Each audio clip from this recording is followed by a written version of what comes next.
This podcast is sponsored by nobody. Hey dudes, welcome to Splat from the Past, the only 80s themed horror sci-fi show where things can get totally radical. Now I am so excited for today's guest because I will be talking to Nancy Morgan Ritter, the first wife of legendary comic actor John Ritter and the mother of now superstar Jason Ritter. And she was in some great movies and TV shows back in the day. She was in Grand Theft Auto playing Ron Howard's girlfriend, and she'll be my fourth guest from that movie. She was also in the college melodrama Fraternity Row. She was in Prey TV, very underrated comedy. She was in the horror classic The Nest. She guest starred on so many great TV shows: Macmillan and Wife, Shazam, Good Times, Different Strokes, The Love Boat, The Hardy Boys / Nancy Drew Mysteries. Lots of great shows.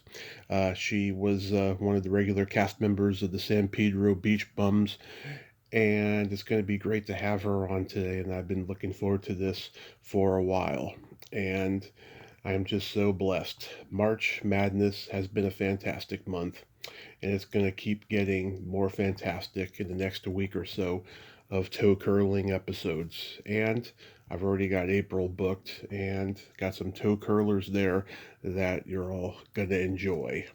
And thank you all for supporting this podcast the last 9 years. And I put my heart and soul into this podcast, and I'm just so lucky. Thank all of you for supporting. So yeah, here is my interview with Nancy Morgan Ritter.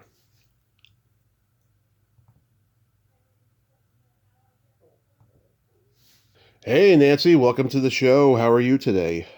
Well, I'm just fine, thanks. How are you? I am fantastic. I Good. cannot tell you what an honor this is. I've been a fan forever. Thank you so much for coming on today.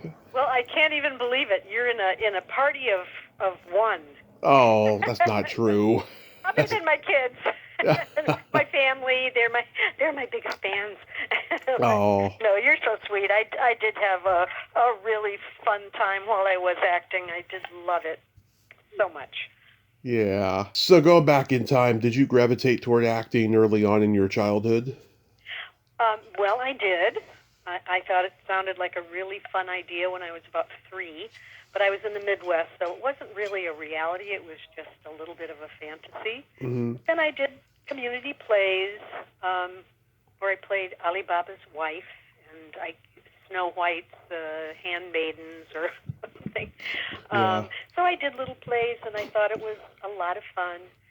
And then I kind of let it go for what goes on in the Midwest, which is the pursuit of cheerleading and aiming to be homecoming queen, like everybody else. So, Yeah. yeah. So it was always a dream. And I do remember, I don't remember what year Elizabeth Taylor and Richard Burton came out with, what was the incredible movie? Cleopatra. Virginia Woolf. Who's Afraid of Virginia Woolf? Oh, okay. And I thought, that is the most amazing woman I have ever seen. You know, nothing like the people that were so put together in the way people are in the Midwest. Their lawns are done, the women dress nicely, they go to church, all that stuff. Mm-hmm. Elizabeth Taylor just let it all hang out in that movie, and so I sort of fell in love with her and with that fantasy, but I didn't even live out here at that point. So again, it was, not something that I seriously pursued. Oh, where are you from? I'm from Hinsdale, Illinois, which is a suburb of Chicago. Okay, my dad's side of the family is from Chicago. Oh, yeah, it's a great town. Nice people come from there. Great theater scene. And a great theater scene. Absolutely. Yeah, that's so awesome. I Yeah. I read that your uncle John Red Morgan was a World War II hero, and he was the inspiration for Gregory Peck's character in 12 O'Clock High. Yeah, that's right. I had forgotten that Gregory Peck played him, but we all certainly know his story, and it was an unbelievably fantastic act of courage that he did, flying a plane for I don't know how many hours with the pilot dying over the steering wheel and he doing it from the co-pilot seat, holding on with one hand to get over the bombing, mission. And he didn't even know if the plane had been shot. The pilot had been basically killed, and he didn't know if anyone had survived in the back until, as he went over the target, the plane lifted, which meant the tail gunner had dropped the bombs.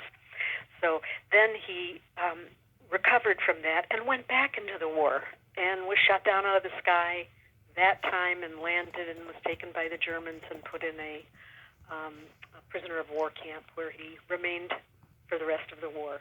So yeah, he was a big figure in our lives in terms of heroism. So you never got to meet him? Oh yeah. We spent time together. He eventually ended up living in Marina del Rey after a life of living in Fiji. Wow. Working for an oil company, being from Texas and all. So yeah, he ended up out here during retirement years. So we saw a lot of him, and I'm still in touch with all of his kids. Mm-hmm. And all of them went into Marines and Army, and the rest of them, even Rachel, his daughter. Mm-hmm. Had a military career, so they've continued. And then his grandson, John, served in the Marines as well, and he had like protective detail. And I just recently got a picture of him standing next to, he's 6'6" or something, standing next to Ruth Bader Ginsburg, who's 3 inches tall, and it's just a wonderful shot. So yeah, there's a whole branch of the family which helps ground me in what our nation is and what we stand for and what they care about, and it hasn't always been the same thing, politically speaking. So it's helped me see things from a lot of angles, Mm-hmm. Yeah. So did you attend college after high school? Yes, I did. I went to Denison University, and I went there in '67. And I did do certain acting-adjacent classes, but I didn't join the theater department because they were off campus down the hill, and it was the very beginning of sex, drugs, and rock and roll era. Mm-hmm. And being from the Midwest, that was a little scary for me. So I knew there was a lot of marijuana smoking down there and the rest of it. So I kind of stayed away, even though I was interested. I ended up being cast in a student film, which went on to, win a couple of minor awards back then, where I played a college gal who goes out with the hero boyfriend, who was played by my then boyfriend, and then he attacked me. Sort of like early date rape movie. Yeah. I remember all I knew about acting really in a movie was just pretend really hard, so I'm pretending to throw up and run and scream and all that stuff, and, it came out okay. So, yeah, and then after Denison, I moved to Paris, France, where my intention was to learn French. Mm-hmm. I ended up dubbing some films over there, including a voice in Fellini's Roma and in a number of Japanese and Russian films. And so dubbing taught me a real sense of timing, because your mouth has to match and it has to open at the same point that the mouth opens there. And it's done with a computer, and your words run across the screen and they go past a line, and you have to say it right at that exact moment. And believe it or not, that skill helped me do commercials incredibly successfully, because I had a sense of 27 seconds that, you couldn't take from me. And if they said that was 28 seconds, we need to bring it down a second. The next take would be 27 seconds. So the dubbing taught me a little something. And then after a year in Paris, I came back here and eventually did sort of a normal thing of someone who didn't come like John Ritter, who we met pretty quickly after I was in town, a couple of years, and Yeah. he had come from a whole family where this was the ethos, and Right. he studied theater in college, and he did millions and millions of plays and movies, student films, early films of like Jim Bridges and Jack Larson and people like that. Yeah. And so he was ready to go, and he hit the ground and just took off like a bullet. And I came and was like, well, let's see, I'll model.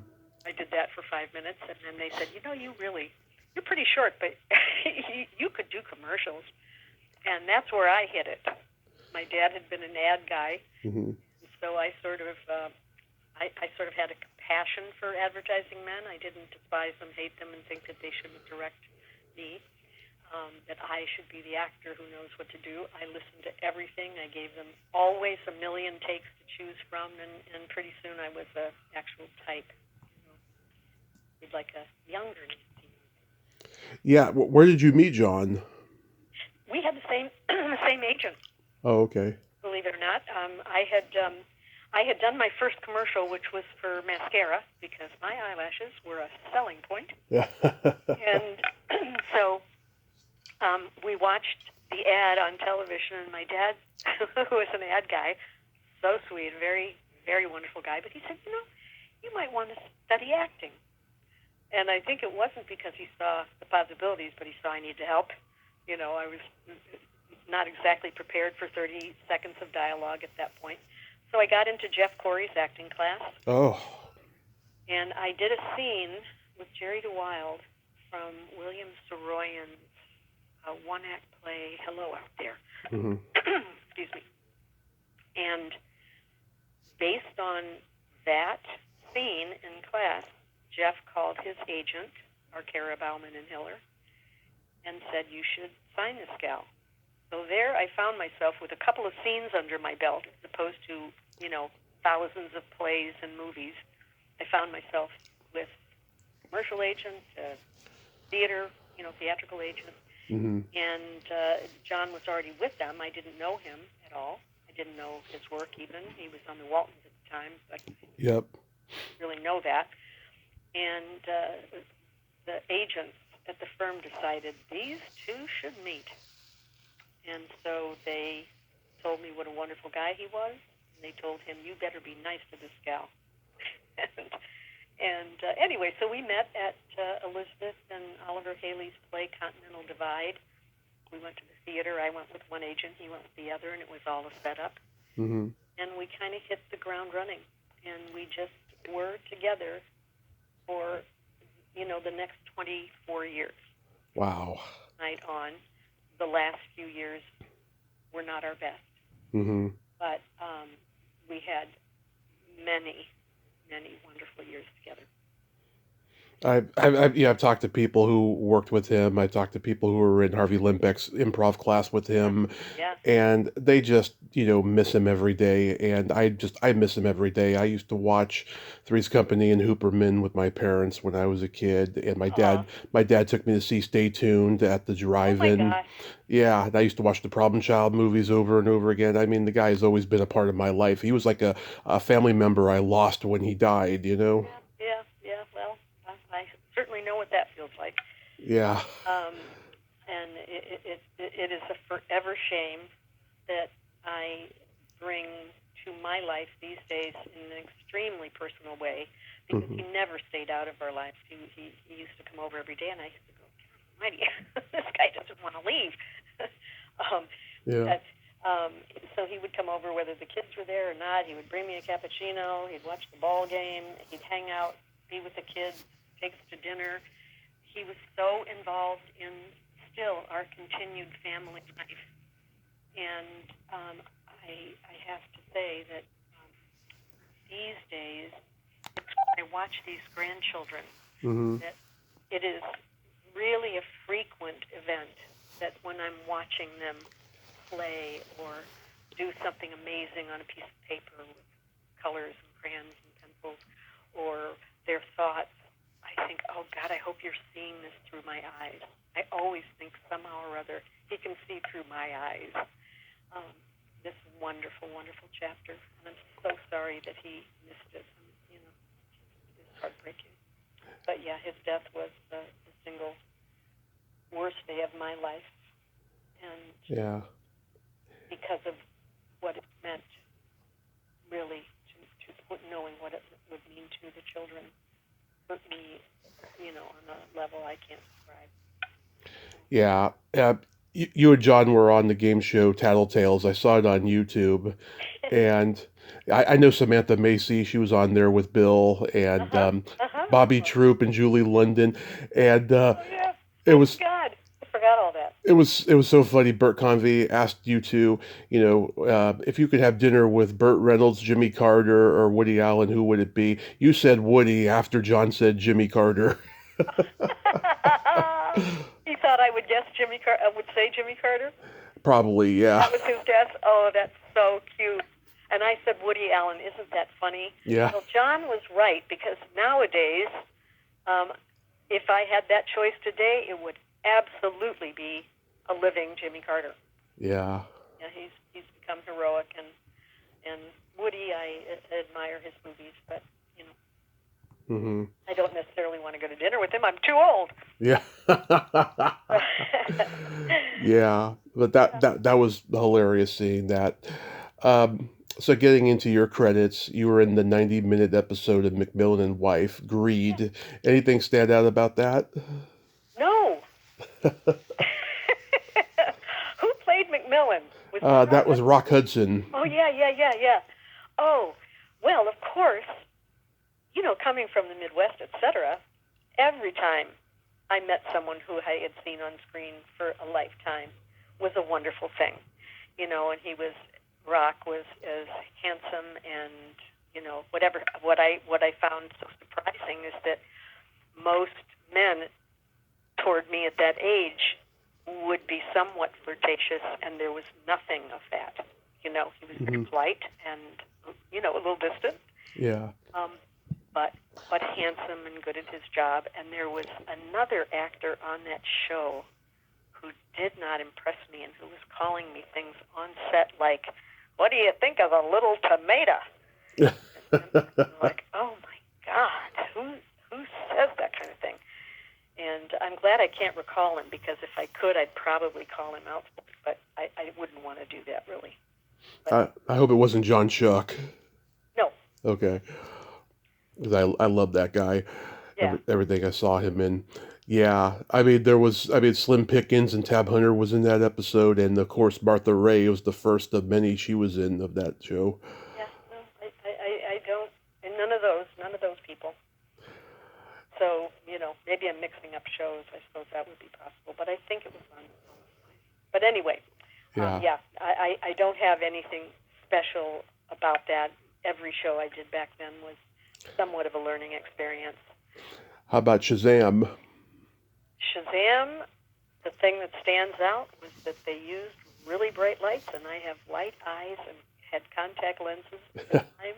And my biggest challenge in Shazam was keeping my eyes open in the scene. And that's honestly all I remember of Shazam. I'm going to do better on other shows, by the way. Oh, yeah. Some of these super early ones I haven't thought of since I did them even. So how does Fraternity Row come to you? Fraternity Row is one of the things I'm proud of in this life. Great movie. It was a wonderful movie. It was the first movie for me, Greg Harrison, Scott Newman. I think it was Wendy Phillips' first as well. Yeah, and Peter Fox, I've talked to him, nice guy. Wonderful guy. And so we were, sort of on our own, because it was a little bit of a first-time director. I think his name was Tom Tobin. Yeah. And Gary Allison had written it. And again, I'd only had some classes under my belt, but what I'd always had was a commitment to want to tell the story. So when a brand new director would say to everybody, great take, because he had to get a certain amount done during the day, if they didn't feel good about it, I would say, could I do it again? And that was not a popular thing to say, but at the end of the day, I had a little bit more for the editor to work with, and I think that kind of saved me, since I didn't have as much experience. But I loved the part. I loved having Greg Harrison as my boyfriend. Yeah. And I cared about the story, for sure. I mean, Yeah, a very sad, true story it's based on. based in 1952 on an incident that happened at USC, and we shot it out at USC. So yeah, that was an important film, and it is, in fact, the reason that Ron Howard called me in for Grand Theft Auto. Because Yeah. I've seen Fraternity Row. About 20-something years ago, I emailed Gregory and asked him fan questions, and he took the time to reply to me. He's a great guy. He is a great guy. I saw him a couple years ago for the first time in many, many, many years, and honestly, it was just like warm butter. It was just so sweet and, close. Mm-hmm. All the years that have happened in Hollywood just disappear when you've known someone before they had anything happen in their lives. So yeah, he is a very nice guy. And you two had a makeout scene that was interrupted by a curfew girl. Oh yeah, that was. I eventually discovered that the makeout scene was generally part of my part in the movies that I did. Of course. I had the Ron Howard kissing scene, and I had the kissing scene with Peter Riegert in Americathon. Yeah. And Pray TV, I had the kissing scene with Archie Hahn, where we spun around in a circle at the end. Archie's great. So I used to love that because, it's a free excuse to kiss. And, it was something I always enjoyed, in the old days. Yeah. So you get cast in Grand Theft Auto. Did you know Ron beforehand? No, I did not know Ron.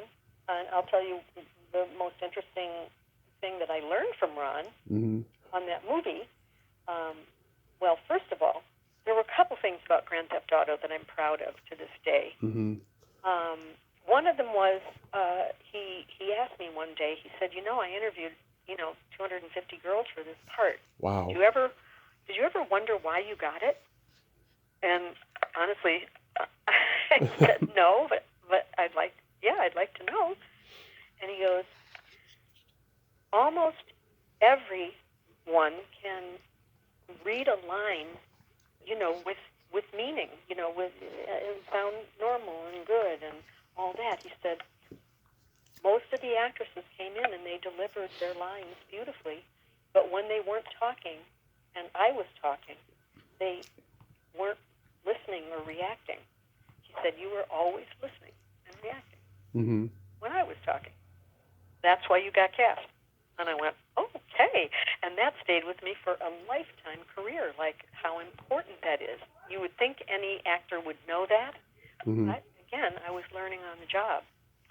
And the second thing I loved is that Grand Theft Auto was broken up into like 5,000 scenes of places and this and that, and where we were on the journey, and whether we just started, whether we were just in it, whether who had been chasing us, had we just almost died. Yeah. And so I made a gigantic chart for myself, not based on acting classes, but based on if you're going to tell a story, you got to know where you are when they're not shooting it in sequence. And Ron came to depend on my little thing. Not for his directing, but for the acting parts. He would come into the scene and he'd go, "Now where are we?" And I'd go, "Well, this has just happened, and that's just and okay, great." And so I thought, "Oh, well, I'm really proud I offered something to Ron in that moment." So that was neat. And then we all became friends, John and I and Ron and Cheryl and Peter. And Stacy. Yeah, Peter Isaacson. He's a sweet guy. Yeah, I haven't seen Peter since the movie. Wow. So, yeah. If you ever see him, say hi. Oh yeah, we're connected on Facebook, and when I talked to him a few years ago, I mean, he could not not go on talking how much he loves Ron Howard and how much he owes a lot of his career to him and stuff. I mean, he really loves the guy. Oh yeah, well, there's nothing not to love about Ron, and I can even be proud that I was in the movie that he had to make for Roger Corman in order to show that he could make money so that he could do the brilliant films. So Grand Theft Auto's obsessed, with whoever went to see it, allowed Ron to then begin his journey of doing the things that were closest to his heart. And so I'm like the crazy movie at the beginning that no one talks about, but he is a brilliant and heartfelt person, and I just, without seeing much of him over the years, I do remember with love him and Cheryl. It's laugh out loud funny, that movie. I mean, I think it really was. Jim Ritz steals the movie as that cop who has to take the bus. I mean, yeah. It's so funny. Oh my God. Well, Paul Link was a pretty good scene stealer, I gotta say. Yes, yeah, he's in that polo outfit. In the polo outfit with his little switch hanging on the window, and oh my God. And I remember saying one time to Ron, because everyone in the movie, Marion Ross and Peter and whoever all the people were all so funny. They were all hired to do their funny bits and this and that. And I said to Ron, I'm just not that funny, And he said, no, that's not what you're here for. He said, our job is to anchor the movie, because if you don't have two people that you recognize and care about, all the rest of it doesn't matter. So you have an important job. We have an important job of grounding the movie so that all this chaos can go around us. So that was something fun. Yeah. That I also learned. Didn't Jonathan Demme work on the movie? I don't remember that. Yeah, I think I read something about that. I know Alan Arkish did before he started directing. I interviewed him a few years ago, and I mean, you've interviewed everyone in the world. I have. Yeah. I've been so incredibly 2,000 lucky. Some people. Yeah, 2,577 today. Oh my God! I'm so proud to be part of your very long list. Yep, it expands every day. That's what it does. Okay. It's funny. You were on a lot of black sitcoms where you were the white girl in the episode. Yes. Good Times and What's Happening. Yeah, like it kind of makes sense because you have this wholesome white bread all-American look to you, and you got a great smile. I think that's probably why they hired you for those. They did, and because I have a kind of a natural comfort with all people. Yeah. It just, I just felt part of it, and so I was really, really proud and pleased to have first been cast in one of the shows, and then to have been asked to do the other one. I just thought, oh my God, that it just touches me, because you're always trying to close, especially again in my generation, we were trying to close the gap. Yeah. Between peoples who had grown up somewhat separate from one another, but in the arts, everyone comes together. But you bring a level of your past experience. Everybody from all sides can be a little uncomfortable at the beginning, but with willingness and hope and effort and love, you cross all those boundaries and you make friends with people. And so I don't know whether it was just my smile or white bread, or whether it was also that I was really comfortable. Yeah. Easy to be around. Yeah, that Good Times episode is hilarious, though. I just love how the parents are passively racist. They're supposed to be open. They're supposed to be open and free-spirited, and they just end up being passively racist. Of course, because everyone has got issues that they have to deal with. Why would we ever assume that only one side would have negative feelings? If the other side is feeling those negative feelings, they're going to feel it right straight back. And of course, I played someone so dippy in that episode. I could see why they, would have wanted a better gal for their son. So I loved it. I thought it was. I loved it. God, I love many things that I've forgotten about. I'm so grateful to you for bringing these up. Yeah, and Howard Morton played the dad, and he played the dumb cop on Give Me a Break. He was such a good actor. He's playing two different characters. Oh, wow. He was a good actor. Yeah, wow. I didn't even know that. Yeah. Yeah, I'm learning. Yeah, and that What's Happening episode, Raj is the new drawing model, and that was a pretty funny episode too. I just remember he had one of those belly buttons that looks like it's frowning. Oh, oh. Wow, you are observant. Very You're an observant observant. person. Yeah, I'm very observant.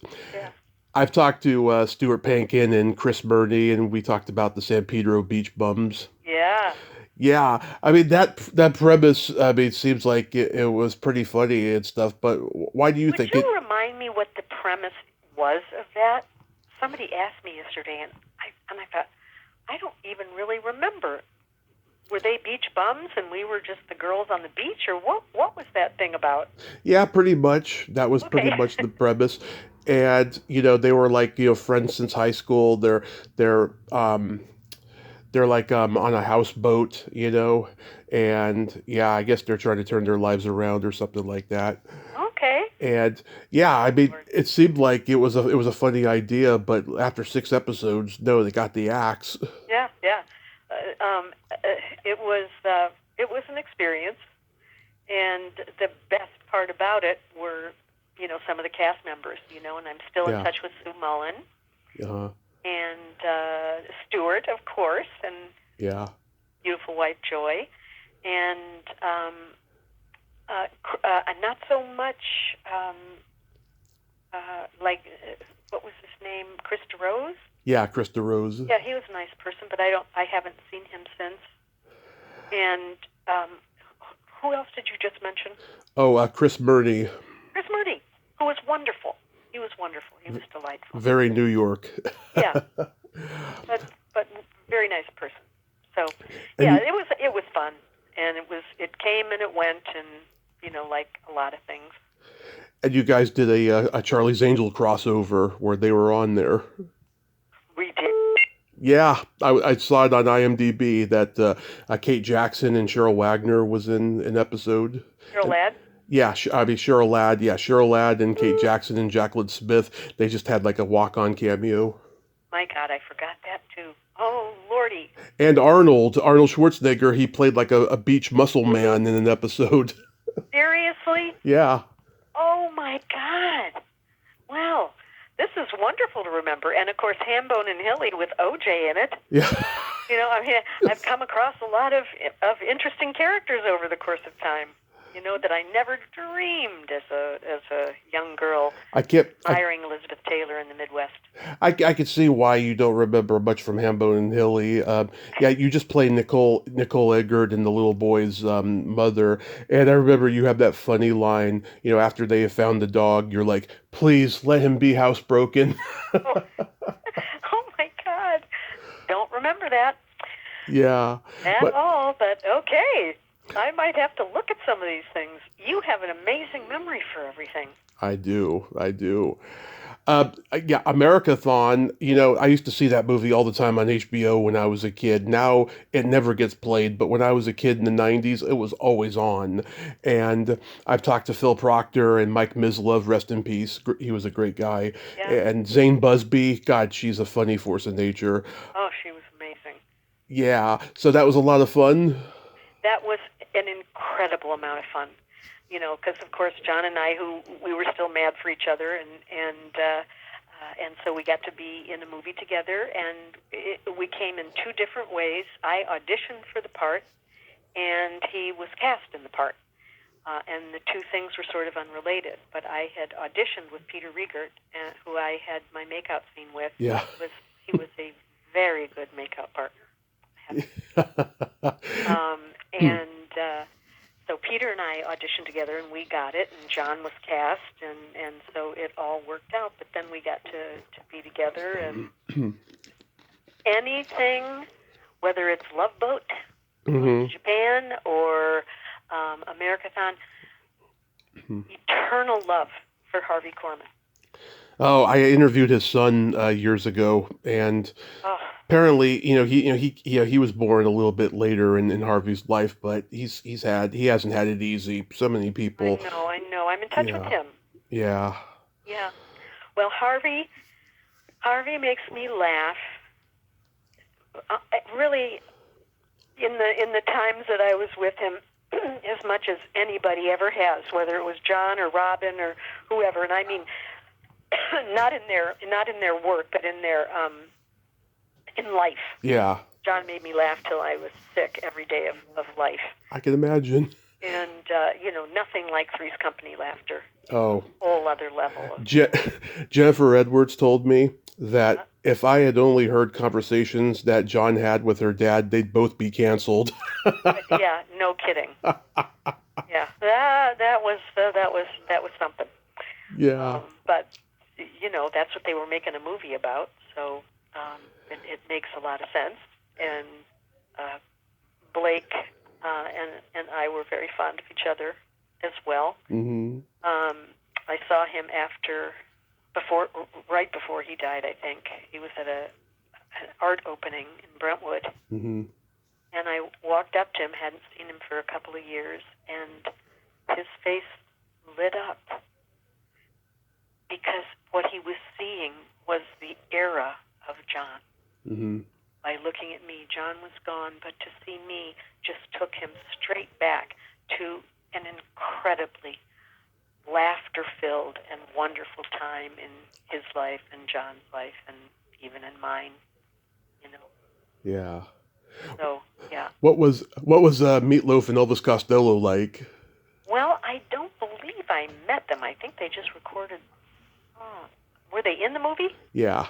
They both had parts in the movie. They both had parts in the movie. I may not have been filming that day. I don't remember. I mean, they're both incredibly unforgettable people. Yeah. I don't think I had a personal contact with them. It's funny, the Firesign Theater guys, they were so brilliant. They did all those great albums. They did 3 movies, and I don't think any of them made money. If this was nowadays, it would be a different story. They'd have probably 1 movie out, and if it didn't do well, they would probably never be trusted to make a movie again. Yeah, but back then they did 3, and it's kind of I think they're all gems, and it's kind of sad that people forget them in today's world. Yeah. Well. I gotta say, what's his name that you just named? Phil Proctor. Phil, God Almighty, I'm connected with him on Facebook. Yeah. And that guy is still putting stuff out, and he's got his newsletter, and he took the whole world with him through the loss of his beautiful wife, and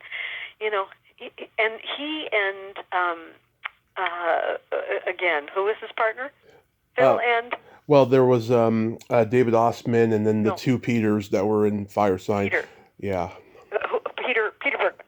Yeah, Peter Bergman. Yeah. Okay, so Peter and Phil and John and I did go out a couple of times or hang out somewhere, and again, they were laughter-filled evenings, and I remember Phil telling a story about being in the shooting up in San Francisco where somebody came into a Chinese restaurant and just fired away and killed a lot of people, and they dove under the table, and they lived, obviously, and he was actually able to make a joke about being under the table and thinking, well, this is not the Peking duck I was expecting, or something like that. And it blew my mind that you could go through something like that and still find something in it to,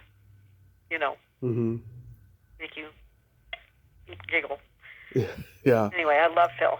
I don't know Peter so well, but I at one point knew Phil enough, and his first wife, Barbara, and adored them both. Just absolutely loved them. You mentioned before Prey TV. It's funny, when I had Archie on years ago, I hadn't seen the movie yet. I would have asked him about it, but when I had Jackie Colton on, I actually saw it by that time, and I thought to myself, this movie is a lost gem of a comedy, and making it must have been a lot of fun. A lot of fun. Oh my God. Yeah. Those, I gotta say, the years where I was just privileged enough to be around people, and I'm a really good laugher. Like, I really love people who are funny and clever and smart, and I'm a very good audience for that. So to be around it all the time. I'll It's keep it. precious in my life, really precious, that I got to laugh so much for so long. I'll keep that in mind to tell you a couple jokes at the end here. Okay, good. Love that. So the Love Boat experience in Japan, Yeah, that must have been something. that was something. We brought our son, my mother, his mother, Mm-hmm.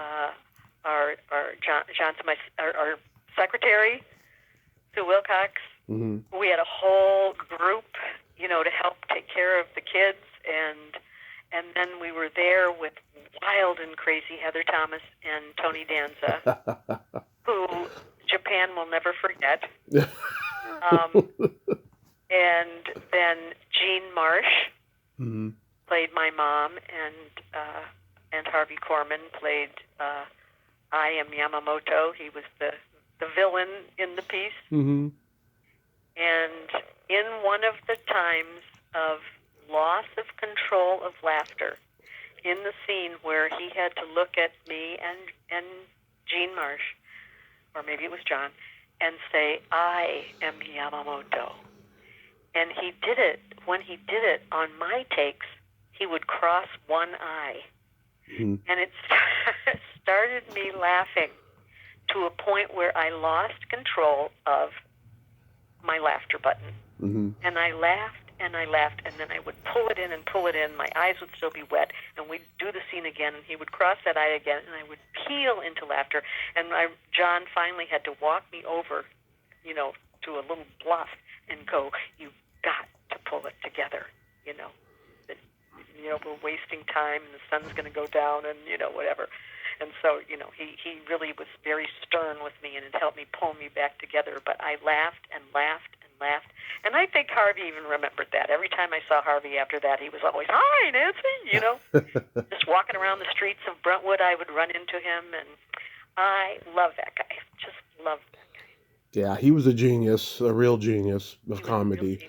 So, yeah, the Love Boat was fine, and we saw the most beautiful parts of Japan. That was so wonderful because we were taken care of by Aaron Spelling, and so everywhere we stayed was beautiful, and every little, place where you would get a massage or whatever, they would be all made of wood, and, beautiful people pouring warm water on you and whatever. I mean, it was, and then we saw, Kyoto and the beautiful areas of Japan, the flowers and the mists, and I mean, I fell in love with the country, and I'd love to go back because my nephew is married to a Japanese gal, and her family is there, and we communicate, and I'd love to go back. Sweet. Now, when I first started the podcast, it was horror only, and you were in a horror movie I liked, The Nest. Oh, come on, you saw The Nest? Wow. Yep. And I've talked to Terry Winkless, Terry Treese, and Lisa Langlois. Holy cow. That's amazing. Yeah. And what did they have to say about The Nest? It was a low-budget horror movie, is what it was. I had the money scene. Yeah. I had the scene. I was the only one that had to work with 3,000 living cockroaches. Yeah. And they had 60 that were about 5-6 inches long from Madagascar. It had to be returned to Madagascar at the end. But they were in the scene, crawling around while I'm, all the little ones were poured all over my, as you remember probably, on my countertop, and I'm hitting them with a spatula and putting them in the blender and microwaving them and just doing all this stuff before I got to die in the freezer. So the story I remember best from The Nest, other than dying in the freezer, which was really my favorite thing,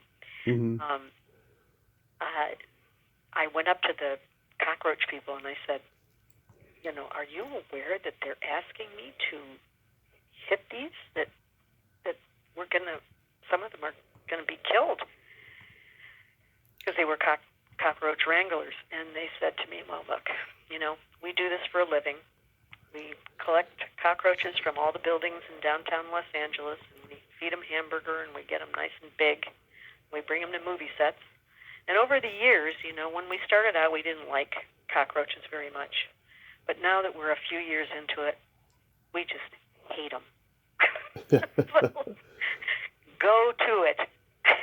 So, yeah, we did a little illegitimate killing cockroaches in that movie. We shouldn't have said that. You were so cute in this movie with your hair was curled. It was kind of like a Princess Leia, and you were tan, and you were just in the nest. Yeah. Oh, I didn't remember that. Yeah, you were adorable in this movie, and you have a really funny line. You're like, "I make my living serving broken eggs to yokels." Exactly, and the other part of that line was in that scene was to, I guess, Lisa, who was after my sheriff boyfriend, said, "I'm on the 40 side of 30. Yeah. So you make up your mind." And to now be on the 80 side of 70 is the line I'd have to deliver. But to be the older woman in my 30s, can you believe that? Yeah. Oh my God. Well, that was So the anyway, style back then. So many people played older or younger, and it went against, what they really were in real life, Yeah. But, I mean, I was still hardly, but she was really young. She was like 20, and I was probably like 33. Yeah. I'm on the 40 side of 30, so you make up your mind about it, Sheriff. Anyway, yeah.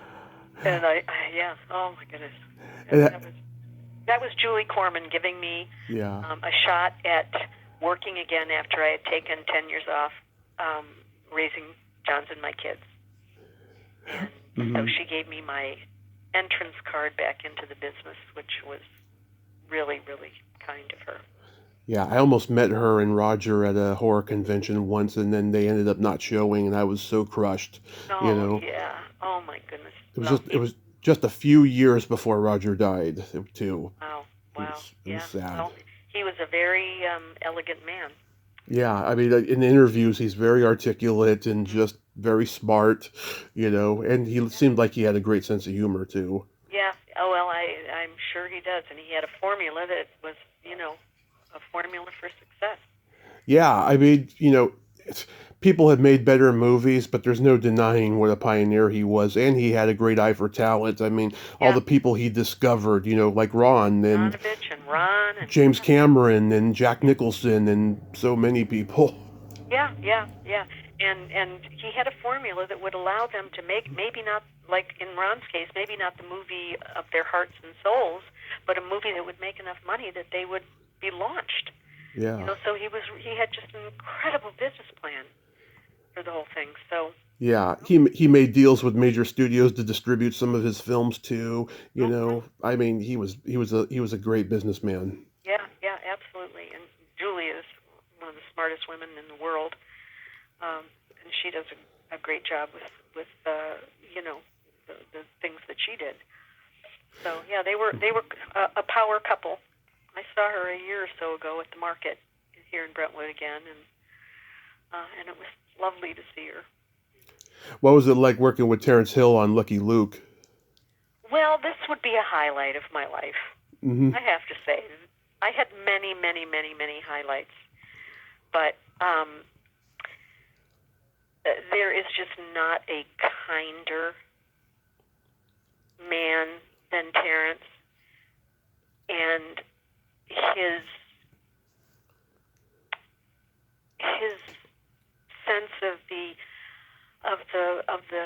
comedy westerns was, very elevated. I mean, he'd had just such a brilliant career with Bud Spencer and doing all the buddy movies in Italy, and so this one he had bought the rights to the comic strip Lucky Luke, and it turned out that one of the guys who wrote that comic strip came to the set. He was in his 80s, and I think it was Morris, and he came up to me and he said, I'm so thrilled to meet you. He said, I based Lucky Luke in part on Tex Ritter. Oh.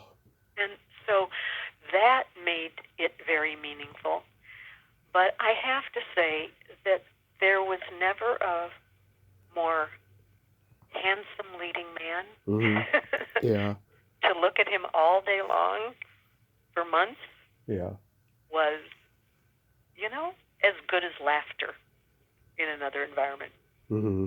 He is so, even rough and tough grips would go, man, that guy's pretty.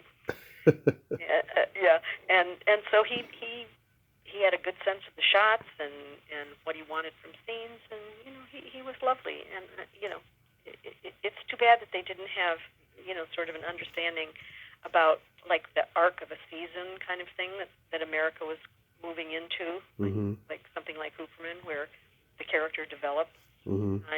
Each episode of Lucky Luke was completely independent from every other episode, so there wasn't like a growth potential really. But it was all just silly fun, beautifully shot, and Mm-hmm. maybe not something that most people will ever see. But I love it. Loved him. Mm-hmm. So what do you got going on these days? Well, let's see. After the last of, I should mention, because I don't want to forget to mention, doing Hooperman. I don't know if you saw my episode. I probably did when it was on. I haven't seen full episodes in years and years. Yeah. Well, I was one where John was in the hospital and I was his nurse. Okay. And I came spinning around the room, putting everything away and giving him a whole bunch of directions, etc. And then he tries to escape from the hospital, and he goes by with his gown flapping open in the back, and I go, nice butt. Yeah. So that was my episode, and I was so proud to do that because, again, it was not John that asked for me to be in a part. It was Bochco. Mm-hmm. And I there just were people that just thought I should have a shot at things, and Stephen was really pleased with the role. With the way I played it and everything, which meant the world to me because he was a tough guy, and you did want to do your best. So for that one episode, I felt really good about it. I loved working with John and having that line. So anyway, Hooperman was another fun highlight for me. Since then, I went to graduate school at Pacifica Graduate Institute and got my master's degree in counseling psychology, and went on to do about 2,500 hours of counseling and drug diversion, Penal Code 1000 drug diversion, and anger management and things like that. And I did that for a few years, and then I just decided to stop everything and just begin somewhere in the middle of just what I wanted to do. And I then have traveled all over the world, Antarctica to the Arctic to Indonesia, diving to, every country basically, Patagonia and Chile and Argentina and Brazil and, in South America with Conservation International. And that became a passion for me, that particular group of scientists. And I went to their field offices, and I went all over the world, and I got into photography, and so that has become a passion of mine. And the last chapter, the last time I went on a big trip was to Vietnam last year. I haven't had a chance to even look at the pictures yet because I've now got these 6 wonderful grandchildren that I love with all of my heart and soul. Yeah. And I am dedicated to, if I can be there, I want to be there. And so I was asked to audition for a movie this year, which I thought was really fun. Yay. They lost their funding, but they asked me to audition for the lead role, which was really an honor. Mm-hmm. So, nothing is ever completely over, Yeah. It's really, I thought when I was going to talk to you that I wouldn't remember anything. Yeah. And it's just amazing how much I do remember when I put my mind to it. And I appreciate you for asking me because it's been fun for me. I've been able to drag that out of a lot of people who tell me at first they can't remember anything, and then suddenly they do. I don't know what it is. Maybe it's because I remember a lot of stuff, and like I help them along with it, Yeah, part of it. And part of it is that we're in our daily lives and we aren't putting our memory backwards. Mm-hmm. And so to talk with you on the phone, I'm thinking backwards and focusing on it, and sure enough, there are things there, Mm-hmm. So anyway, that's so special. You are blessed. Yeah, I do feel that way, and and I thank you for even being interested. I appreciate it. Of course. Now, next week is your birthday. Yeah, You have April Fools every year. You have good plans. Yeah, my kids will all be around, and grandkids, and my brother's birthday is the day before. Mm-hmm. So my brothers and nieces and nephews and everybody. We have a big family here in town, Mm-hmm. and so everybody will get together. Oh, that's so cool. Yeah. Real quick, we got to play my secret silly game. Oh yeah, okay. This is a series of silly slumber party questions. It's no win or lose. It's just pure fun.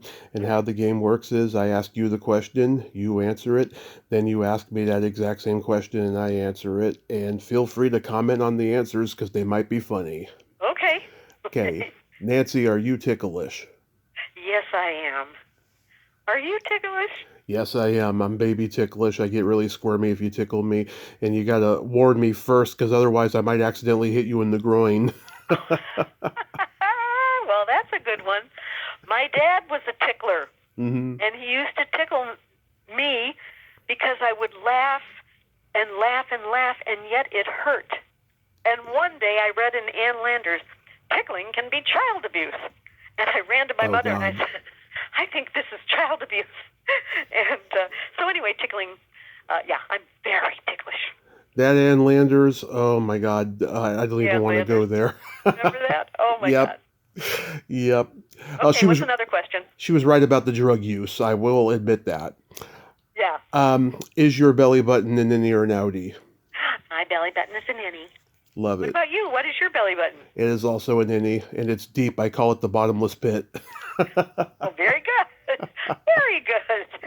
Yes. All right. Well, we have matching belly buttons, and we're both ticklish, so I think that bonds us for life. Yes, absolutely. Okay. What color are your toenails painted? Right now, I think they're painted.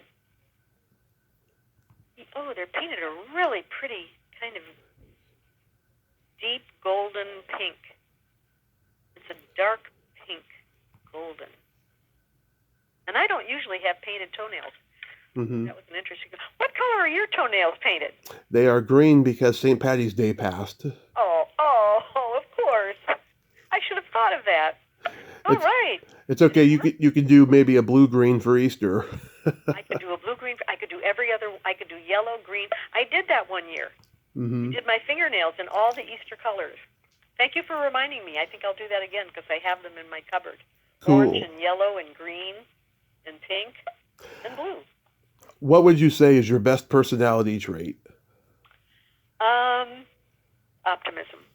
Love it. What's your favorite? What's your best trait? I'm a Gemini, so I have empathy and I have no filter. Well, those are both very good qualities. I have empathy too, so we match in there. Yes. Yeah. What is your guilty pleasure? Girl Scout cookies. Oh, I just had some a couple weeks ago. I bought 10 boxes Mm-hmm. from my granddaughter. Yeah. Casey's little girl. And Melanie's little girl. So yeah, I've got a lot of boxes, and I try to keep it to like just 2 or 3 a day. Yeah.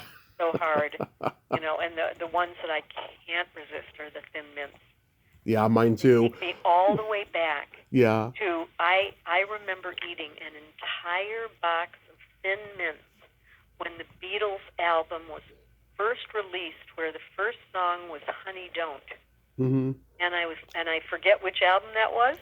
Yeah. But it started with "Honey Don't," and I listened to that album and ate the entire box of Thin Mints. That would be my guilty pleasure. Of course, then I didn't put on 45 pounds, if I ate a box of cookies. Yeah. Did you know that the shortbread cookies, the trefoils, did you know that they're made with marshmallow? No, I I did not. Yeah, if you see it, if you look on the box, there's little teeny tiny marshmallows there. I always wanted to know what was the secret ingredient that made them so creamy and rich. It's marshmallows. Oh my God, because I got one box of those because I'd never had them before. Oh, Yeah. okay. Well, when I get that box out, I will look at that. Oh, that's great. Good news. Yeah, yummy. Yummy, yummy, yummy, yummy. Okay. My guilty pleasure, Oh, yeah. What's your guilty pleasure? eating pizza and watching a raunchy sex comedy movie. Well, that sounds like every guy in America. Yeah. I think you hit the nail on the head with that one. Yeah. Yeah. I'm not a bro though. I'm not like a bro kind of a alpha I know dude you're or not nothing. Bro, but probably somebody who's sitting eating pizza watching a movie is probably a nice person. It's definitely a guy thing for sure. Yeah, exactly. And then my favorite question, is there a stinky smell that just makes you gag? Well, there's a stinky sound that makes me gag, which is my dog snoring next to me, which you've probably heard all the way through. I just heard it now, as a matter of fact. I didn't hear it before. Thank God, because I kept pushing his head so he would stop. He is a huge snorer in the daytime, and then he doesn't snore at night. Okay, so one smell that makes me really, really sick. Yeah. Well, I think I would have to say stepped in or picked up wet dog dew. Okay. That's yeah. What about you? What's your least favorite smell? I call these the classics. They're either farts or feet. Farts or feet. That's a good one. Farts or feet. I don't mind farts for some reason. Well, I don't mind other people. I don't mind mine.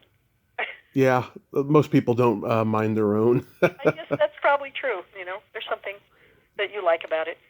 But somebody else is like in a store, going down an aisle, and you realize the one and only person that's in that aisle with you has just let go, and they're probably so sad that you're walking down the aisle right after that happens. Oh, that could be my mom sometimes. That could be your mom. Yeah, we'll be in the store and she'll do that, and it just slips sometimes. She doesn't mean to do it, and then I'm just like, Mom, come on. Yeah. Oh, poor mom. But I understand. Yeah.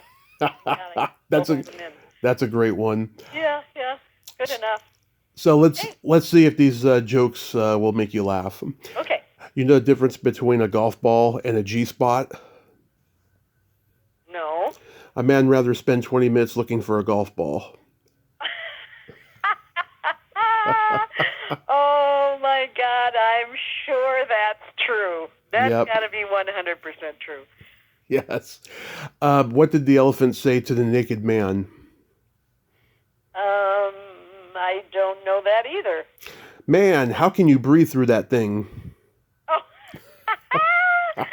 You know, I knew it had to have something to do with the trunk and the heart and the Oh, that's a great one. It's clever, isn't it? It's very clever. Did you make that up? No, someone told me that years ago. Yeah, good one. Yeah. Hey, you can keep that in your repertoire. Of course. Cha-ching, I'll be here all week. Okay. Nancy, this has been a total dream. Thank you so much for coming on today. This means a lot. I hope I didn't say anything that I'll regret, but I don't think I did okay. I don't think you said anything you'll regret. You did great, and you are still a cutie patootie. Your smile is timeless, and I am just so glad we did this. I hope you have a happy birthday, and God bless, and be safe. Thank you. You too. All righty. I'll talk to you later. Okay, talk to you later. Okay. Bye. Bye-bye. Well, there you have it. Nancy Morgan Ritter. Ain't she a sweetheart? Oh my God. I absolutely love her. I could see why John Ritter, of all people, married her. She is just fun, funny, sweet, kind, empathetic, all of that stuff. And, whatever happened between them happened. Who cares? Because they had wonderful years together, and she's a wonderful person, and I'm glad she's persevered and she's doing great, and she's just continuing being the kind and wonderful person that she is. I enjoyed every moment of that conversation. It was a total dream. Well, until next time, this is Tommy Throwback Kovac saying, There's no shame in living in the past because the present sucks. Later, dudes.